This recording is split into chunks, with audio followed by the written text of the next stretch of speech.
Assalamu alaikum warahmatullahi wabarakatuhu. So class 8, this is chapter number 8, electricity.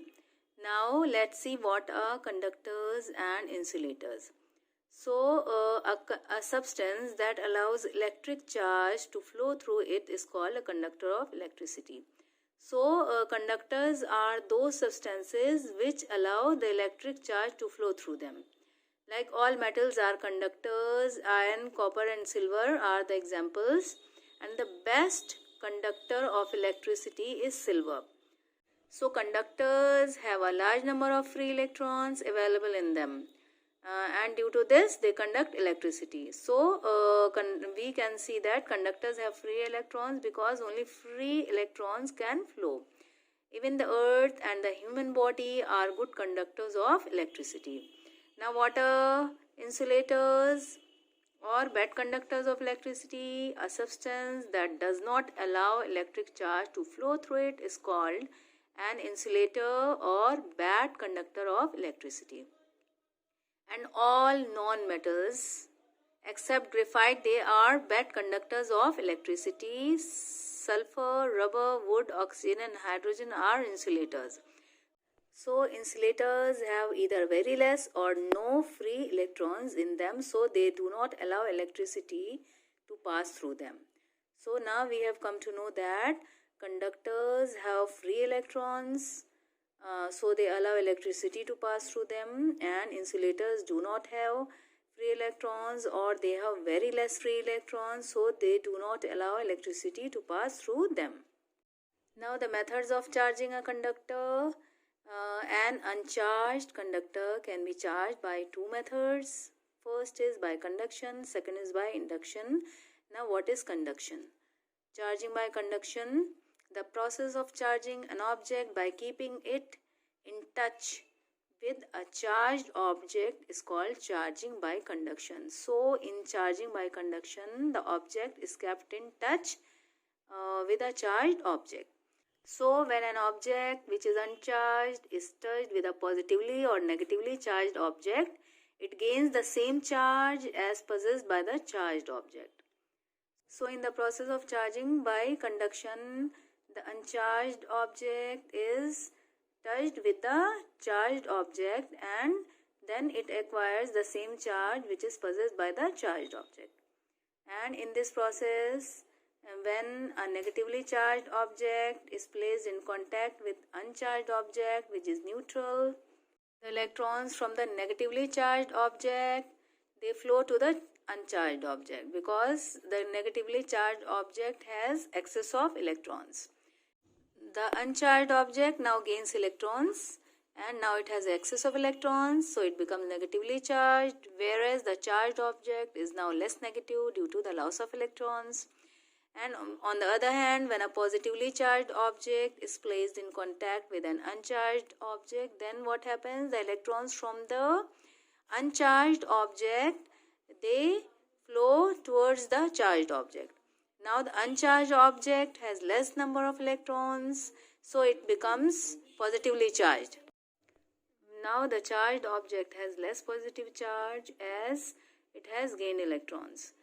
Now when the uncharged object is an insulator, the charge remains at the point where the charged object touches it. And this charge does not flow all over the surface. But because insulators do not allow the charges to flow through them. And in case of a conductor, the charge spreads all over the surface.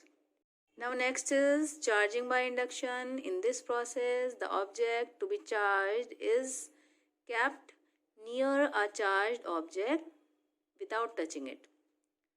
So the charged object is not in contact with the uncharged object. So there is no flow of charge. So in the process of charging by induction, when a negatively charged object is brought near an uncharged object, what happens? It repels the electrons in the uncharged object, due to which the nearer end of the uncharged object becomes positively charged and the farther end becomes negatively charged. Similarly, when the charged object is positively charged, it attracts the electrons in the uncharged object. Due to this, the nearer end becomes negatively charged and the farther end becomes positively charged. So what have we seen here in charging by induction? That when a negatively charged object is brought near an uncharged object, what happens? It repels the electrons in the uncharged object. And so the nearer end becomes positively charged while the farther end becomes negatively charged. And when the charged object is positively charged, what happens? It attracts the electrons in the uncharged object, and due to this, the nearer end becomes negatively charged due to excess of electrons, and the farther end becomes positively charged due to a deficiency of electrons. As we know that like charges repel each other, so in the first case, when the object is negatively charged, means there is excess of electrons. The electrons in the uncharged object are repelled towards the farther end, and when the charged object is positively charged, it will attract the electrons towards it, as unlike charges attract each other. So here the nearer end will become negatively charged and the farther end will become positively charged. Now let's go through the differences between charging by conduction and charging by induction. So charging by conduction is the process of charging an object by keeping it in touch with a charged object, and charging by induction is the process of charging an object by keeping it near a charged object without touching it. And the same kind of charges are introduced in charging by conduction, and in charging by induction opposite kind of charges are introduced. And electrons flow from the charged object to the uncharged object, or from the uncharged object to the charged object. And in case of charging by induction, there is no transfer of electrons between the two objects. The charged object loses some charge when it is brought in contact with the object to be charged in charging by conduction, and in charging by induction, the charged object does not lose any charge when it is brought near the object to be charged. Now, what is an electroscope? It is a device that is used to detect electrical charge on an object and its nature. So, it was the first electrical charge detecting device, and it was first invented by a British physicist, William Gilbert. So the device that is used to detect the electrical charge and its nature is called electroscope, and it was first invented by a British physicist, William Gilbert. It is a very sensitive and delicate device, and the two most widely used electroscopes are pith ball electroscope and gold leaf electroscope. Now this is pith ball electroscope, and it has a lightweight and non-conducting small pith ball which is suspended by a dry silk thread from an insulating stand, and it is used for the following purposes: to check whether the object is charged or uncharged. For this, bring the object to be tested near the pith ball. When the pith ball is attracted by the object is charged, but when the pith ball is not attracted by the object is uncharged. And it is also used to identify the nature of charge on the object. Now, to detect whether the object is positively charged or negatively charged, what is done?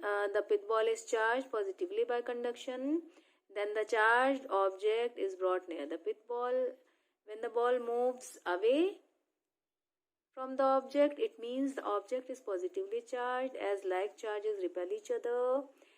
But when it moves towards the object is negatively charged, as unlike charges attract each other.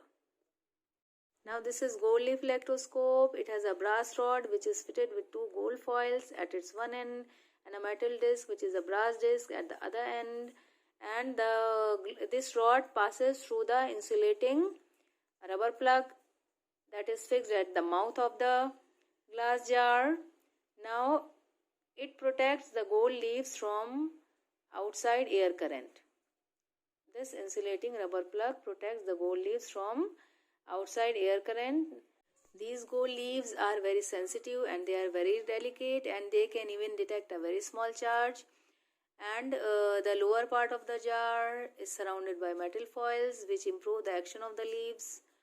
And when the electroscope is used, the foils are earthed. Now, what is earthing? The process of transferring the charge to the earth is called earthing. It helps the charge to stay on the gold leaves for a longer time.